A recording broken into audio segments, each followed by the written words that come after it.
మహాగణాధిపతయే నమః. ఓం గురుభ్యో నమః. ఓం శ్రీమాత్రే నమః. పరమేశ్వర స్వరూపమైనటువంటి జ్యోతిష, వాస్తు మరియు ఇతర అనేకమైనటువంటి శాస్త్రములను మనకు అందించినటువంటి మహర్షులకి నమస్కారం. హయగ్రీవ హయగ్రీవ హయగ్రీవేతి యో ఉదయేత్తస్య నిస్సరతే వాణి జహ్నుకన్యా ప్రవాహవత్. అరుణాం కరుణాతరంగితాక్షీం ధృతపాశాంకుశపుష్పబాణచాపాం అనిమాదిభిరావృతాం మయూకైః అహమిత్యేవ విభావయే భవానీం. శ్రీమాత్రే నమః.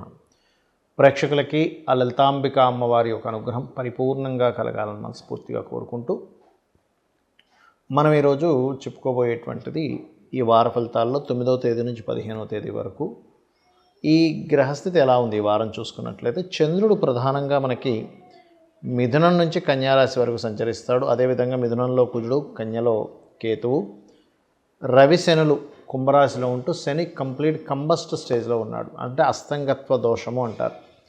చాలా క్లోజ్ డిగ్రీస్లో ఉన్నారు ఇద్దరు కూడా. అలాగే రాహు, బుధుడు, శుక్రుడు మీనంలో ఉంటూ శుక్రుడు వక్రించున్నాడు. ఇది బాగా గుర్తుపెట్టుకోండి. అదేవిధంగా మీకు గురువు వృషభ రాశిలో ఉన్నాడు. ఈ యొక్క గ్రహస్థితిని అనుసరించి ద్వాదశ లగ్నాల వారికి ఏ విధంగా ఉండబోతుంది ఈ వారం. అందులోనే ప్రధానంగా ఇక్కడ మనకి శని కంబస్ట్ కాబట్టి ప్రత్యేకంగా శని కంబస్ట్ మీద మనం దృష్టి పెట్టుకోవాలి. అలాగే ఏ విషయాల్లో బాగుంటుంది, ఎటువంటి పరిహార మార్గాలు చేసుకోవాలి అనేటువంటి విషయాలు నేను ఒక్కొక్కటిగా చెప్తాను. అయితే ఈ విషయాలు చెప్తుంది నేనైనప్పటికీ కూడా చెప్పిస్తుంది సాక్షాత్ లలిత అమ్మవారిగా భావిస్తూ మొదలు పెడదాం. ధనుర్లగ్నము, ధనస్సు రాశి. ధనస్సు వారికి కనుక చూసుకున్నట్లయితే రాస్యాధిపతి అయినటువంటి గురువు 6వ స్థానంలో ఉన్నందుకు 6వ స్థానంలో ఉండేటువంటి గురువు ప్రత్యేకంగా అక్కడి నుంచి మీకు 3వ స్థానాన్ని మరియు వ్యయస్థానాన్ని వీక్షిస్తూ ఉంటాడు. కాకపోతే గురువు ఎప్పుడైనా సరే చాలామంది అయ్యో 6లో ఉన్నాడు నాకు గురుబలం లేదంటారు. కానీ ఇక్కడ మీరు ఒకటి గుర్తుపెట్టుకోవాల్సిందంటే గురువు మారుతూ ఒక్కొక్క వాడికి గురుబలాన్ని పెంచుకుంటూ ఉంటాడు. 6లో ఉండేటువంటి గురువు ధనస్థానానికి గురుబలాన్ని పెంచుతాడు ఈ యొక్క ధనుర్లగ్నం వారికి. కాబట్టి దాని గురించి ఏం టెన్షన్ పడకండి. కాకపోతే ఇక్కడ మీరు అర్థం చేసుకోవాల్సింది 2వ అధిపతి శని రవితో కంబస్ట్ అయ్యాడు. ఇది మీరు పట్టుకోవాలి. ధనం విషయంలో ఎందుకు లోటు వస్తుంది, ఎందుకు ఇబ్బంది వస్తుంది అనేది. అదేమిటంటే ఎప్పుడైతే 2వ అధిపతి 3లో ఉంటూ అంటే సర్క్యులేషన్, కమ్యూనికేషన్ స్థానాల్లో ఉండి రవితో కంబస్ట్ అయ్యాడో ఇక్కడ మీరు అర్థం చేసుకోవాల్సింది పర్టికులర్గా ఈ ఇన్వెస్ట్మెంట్స్ చేసేటప్పుడు, మనీని ఇన్వెస్ట్మెంట్ చేసేటప్పుడు కొంత జాగ్రత్త వహించండి. అలాగే మరొక విషయం ఏంటంటే విదేశాలకు వెళ్ళేటువంటి అంశాల్లోని మరియు iron, oil, crude oils, petrol bunks ఇట్లాంటివి నిర్వహణ చేసేటప్పుడు కూడా కొంచెం జాగ్రత్తగా ఉండండి. సహజంగానే మీకు ఈ సప్తమ దశమాధిపతి అయినటువంటి బుధుడు నీచ స్థానంలో 4వ స్థానంలో ఉన్నాడు. కాబట్టి విదేశాలకు వెళ్ళి చదువుకునే విషయంలో కావచ్చు, బంధువర్గంలో వారితో వివాహ ప్రయత్నాలు కావచ్చు, బంధువర్గం వారి యొక్క ప్రయత్నం మూలంగా ఇక్కడ ఉద్యోగానికి వెళ్ళి అక్కడ చేసేటువంటి కొన్ని ప్రయత్నాల వల్ల కావచ్చు, లేదా విదేశాల్లో ఎవరు బంధువర్గం ఉన్నారు నన్ను వాళ్ళు చూసుకుంటారులే అని ధీమాగా వెళ్ళిపోతాం. ఒక్కోసారి వాళ్ళ పరిస్థితి బాగోక మీకు సపోర్ట్ చేయలేకపోతుంటారు. ఒక్కోసారి అటువంటి కండిషన్స్ కరెక్ట్గా ఉన్నాయో లేవో తెలుసుకొని చేయండి. భూమికి సంబంధించిన పత్రాల విషయంలో కూడా 4వ స్థానంలో బుధుడు నీచ స్థానంలో ఉన్నాడు. కాబట్టి కాస్త జాగ్రత్తగా ఉండండి. కాకపోతే బిజినెస్ చేసేటువంటి వారికి సక్సెస్ రేట్ పెరుగుతుంది, అందులో ఎటువంటి సందేహం లేదు. కొన్ని ధైర్యంగా కొన్ని నిర్ణయాలు తీసుకుంటారు. కాకపోతే సప్తమ స్థానంలో కుజుడు ఉన్నందుకు కొంచెం జీవిత భాగస్వామితో చిన్న చిన్న మిస్అండర్స్టాండింగ్స్, మిస్కమ్యూనికేషన్స్ వస్తుంటాయి. ఈ యొక్క విషయాల్లో కొంత జాగ్రత్తగా ఉండండి. అలాగే మీరు నిత్యము చేయవలసినటువంటి దేవతారాధన సూర్య భగవాను మరియు లక్ష్మీ నరసింహస్వామి యొక్క కరావలంబ స్తోత్ర పఠనం చేయండి. అన్ని విధాలా బాగుంటుంది. మరి జాతకము లేదు అంటే వాళ్ళ date of birth, time of birth, place of birth లేనప్పుడు వాళ్ళు ఏ లగ్నంలో జన్మించారు, వారు జన్మించినప్పుడు ఉన్న లగ్నం, వారు జన్మించినప్పుడు ఉన్నటువంటి నక్షత్రము, వారు జన్మించినప్పుడు ఉన్నటువంటి గ్రహస్థితి ఏమిటో తెలియదు చాలామందికి. మరి అటువంటి వారు ఈ శని కంబస్ట్ అవుతున్నందుకు ఏ విషయాల్లో జాగ్రత్తగా ఉండాలి. ప్రధానంగా శని లాభస్థానంలో కుంభరాశిలో కంబస్ట్ అవుతున్నాడు. కాబట్టి నేను చెప్పేది ఒకటే, ఏదైనా వృత్తి వ్యాపార సంబంధించినటువంటి విషయాలలో కాస్త జాగ్రత్తగా ఉండండి. అంటే ఈ విషయాల్లో నేను ఈ వృత్తి విషయంలో, ఈ వ్యాపార విషయంలో అగ్రిమెంట్ చేసి నేను ఇరుక్కుంటానా అనుకునేటువంటి అంశాల్లో ప్రధానంగా జాతకం ఉన్నా లేకపోయినా ఈ విషయాల్లో అందరూ జాగ్రత్తగా ఉండాలి. ఒకటి.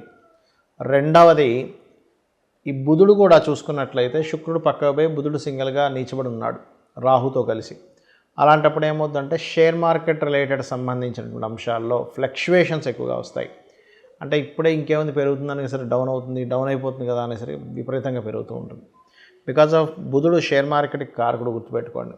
సో షేర్ మార్కెట్కి కారకుడు ఎప్పుడైతే బుధుడు నీచంలో ఉన్నాడో అది అటువంటి ఫలితాలు ఎక్కువగా ఇస్తూ ఉంటుంది, గుర్తుపెట్టుకోండి.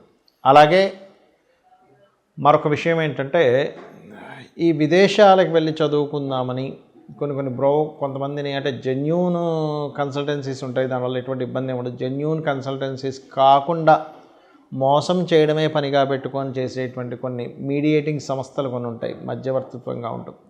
అటువంటి సంస్థలకు సంబంధించినటువంటి విషయాలలో మీరు కాస్త జాగ్రత్తగా ఉండాలి, గుర్తుపెట్టుకోండి. ఎందుకంటే అటువంటి వాటి వల్ల because of mercury is the mediating advertisement, చెడు ప్రచారాలు, అంటే బుధుడు పాడైన చెడు ప్రచారాలు, అదే బుధుడు బాగుంటే మంచి ప్రచారాలు, ఇలాంటివి ఎక్కువగా జరుగుతూ ఉంటాయి, గుర్తుపెట్టుకోండి. అదేవిధంగా కొంతవరకు ఈ శుక్రుడు వక్రించినందుకు రవిశనుల దగ్గరికి వెళ్తున్నందుకు కొంచెం ఈ సినిమా ఫీల్డ్, క్రియేటివ్ ఫీల్డ్ ఈ వీళ్ళకి కూడా కొంత ఇబ్బంది అనేది వస్తూ ఉంటుంది, కొంచెం చూసుకోవాలి. బికాజ్ ఆఫ్ ఈ బుధరాహు పక్కకు వెళ్ళిపోయేటువంటి కాంబినేషన్ నడుస్తుంది శుక్రుడికి, కాబట్టి అదొకటి గుర్తుపెట్టుకోండి. అలాగే మరొక విషయం ఏంటంటే, ఇక్కడ వీటితో పాటు ఈ కొత్త సంవత్సరంలో ఎలాగో నెక్స్ట్ అడుగు పెట్టబోతున్నారు కాబట్టి ముఖ్యంగా ఒక 5 విషయాలు కనుక మీరు పాటించగలిగితే అద్భుతంగా ఉండగలుగుతుంది మీకు. ఏమిటది అంటే, మొట్టమొదటిగా మీ పర్సనల్ చార్ట్లో మహాదశ అంతర్దశ ఏంటో తెలుసుకోండి. వాటికి సంబంధించిన దానం ఇవ్వండి. దానం తీసుకునే వాళ్ళు లేకపోతే వాటికి సంబంధించినటువంటి గోవుకి ఇవ్వండి, అంటే గోవుకి తినిపించండి. ఏమిటది అంటే, ఒకవేళ రవి దశ నడుస్తుంది, రవి అయితే గోధుమ రవ్వ, చంద్రుడైతే బియ్యము, కుజుడైతే కందులు దానంగా ఇవ్వచ్చు, క్యారెట్స్ని గోవులకు తినిపించవచ్చు.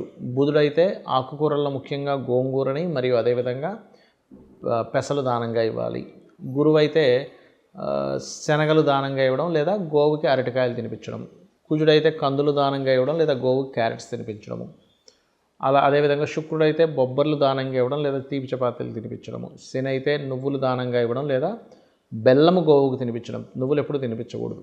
రాహు మహర్దశ నడుస్తుంది అనుకోండి, బెల్లపు ఉండలే 4 ఉండలు తినిపించండి గోవుకి. లేదు అంటే దానం ఇస్తానంటే మినుములు దానంగా ఇవ్వండి. ఒకవేళ కేతువు యొక్క మహాదశ అంతర్దశ ప్రత్యంచ దశల్లో నడుస్తుంటే ఉలవలు దానంగా ఇవ్వాలి. అదేవిధంగా గ్రాసము గోవుకు తినిపించాలి. ఇది ప్రధానంగా మీకు నడుస్తున్నటువంటి జన్మజాతకంలో ఏ మహాదశ ఏ అంతర్దశను బట్టి మీకు ఉంటుంది ఫలితం, గుర్తుపెట్టుకోండి. ఇదొకటి. ఇక రెండవది ఏంటంటే, ఇక్కడ నిత్యము ఇంట్లో దీపారాధన ఒక్కసారైనా రోజుకి ఆలయానికి వెళ్ళడం చేయండి, కనీసం ఒక్కసారి. ఎందుకంటే మీరు రోజు కనుక ఆలయం వెళ్ళినట్లయితే మీకు తెలియకుండానే ఒక రోజుకి మీ పూర్వజన్మ కర్మలన్నీ తొలగిపోయి రావాల్సిన పెద్ద పెద్ద ఆపదలు కూడా తగ్గుతాయి, గుర్తుపెట్టుకోండి. ఇక్కడ చాలామంది అడుగుతుంటారు, ఏమంటే నేను చాలా రోజుల నుంచి రోజు పూజ చేస్తాను, నా కోరిక తీరలేదు అంటూ ఉంటారు. నేను ఒకటే చెప్తాను, మీకుండేటువంటి కర్మని బట్టి మీకుండేటువంటి అర్హతని బట్టి భగవంతుడు ఇస్తాడు. ఇప్పుడు చూడండి, చిన్న ఎగ్జాంపుల్ చెప్తాను. గవర్నమెంట్ కనుక ఏమీ చదువుకోకపోయినా పర్వాలేదండి, తీసుకెళ్ళి మిమ్మల్ని కలెక్టర్ చేసేస్తామంటే జనాలు ఒప్పుకుంటారు. మీరు ఒప్పుకుంటారు చెప్పండి? అదేంటండి, చదువుకోవాలిగా, దానికి ఎలిజిబిలిటీ ఉండాలిగా, అప్పుడేగా ఆ వ్యక్తిని కలెక్టర్ చేయాలి, లేకపోతే పలానా ఆఫీసర్ని చేయాలి, అలా ఎలా చేస్తారంటంగా. మరి మనమే అలా అనుకుంటున్నప్పుడు ఒక వ్యక్తి అలా చేస్తే మరి భగవంతుడు ఎంత పర్ఫెక్ట్గా క్యాలిక్యులేటివ్గా మన కర్మలో ఉందా లేదా, మనం దేనికోసం జన్మించాము అనేటువంటి దాంతో మనం ఆలోచించాలి. అంటే ఇక్కడ నేను మీకు ఎందుకు చెప్తున్నానంటే మాట, చాలామంది మేము పలానా పూజ చేస్తాం, ఈ పూజ చేసాం, ఆ పూజ చేసాం, కొంతమంది ఏమో మాకు అద్భుతంగా కలిసి వచ్చిందంటే ఇంకొంతమంది ఏమో మేము అనుకున్నంత రిజల్ట్ రాలేదని బాధపడుతుంటారు. ఇక్కడ ఏంటంటే పూజ అనేటువంటిది పూర్వజన్మ వైభవాన్ని ఇచ్చేది, పూర్వ వైభవాన్ని ఇచ్చేదని చెప్తూ ఉంటారు. భక్తి శ్రద్ధలతో ఎక్కడా కూడా ఫలాపేక్ష కాంక్షించకుండా కనుక స్వామివారికి కానీ అమ్మవారికి కానీ పూజ చేసుకుంటే ఖచ్చితంగా దాని రిజల్ట్ మీరు అనుకున్నట్టే రావాలని రూల్ లేదు. ఇంకో రూపంలో ఇంకా గొప్పగా కూడా ఇస్తాడు భగవంతుడు. మనం ఎంతసేపు ఇదే కావాలనుకుంటాం కానీ ఇంతకంటే గొప్పది ఇచ్చేటువంటిది ఉంటుంది, అది మనకు తెలియక మనం ఈ రిజల్టే రావాలని వెతుకుతూ ఉంటాం.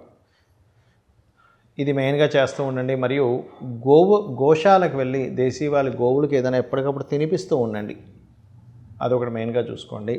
ఎక్కడికైనా బయలుదేరేటప్పుడు మీ ఇష్టదైవాన్ని తలుచుకోండి. మీరు నిద్ర లేచినప్పుడు స్కందుడిని మీ ఇష్టదైవాన్ని తలుచుకొని నిద్ర లేవండి. నిద్రపోయేటప్పుడు శివుణ్ణి తలుచుకొని నిద్రపోండి, అన్ని విధాలా మీకు బాగుంటుంది. శ్రీమాత్రే నమః.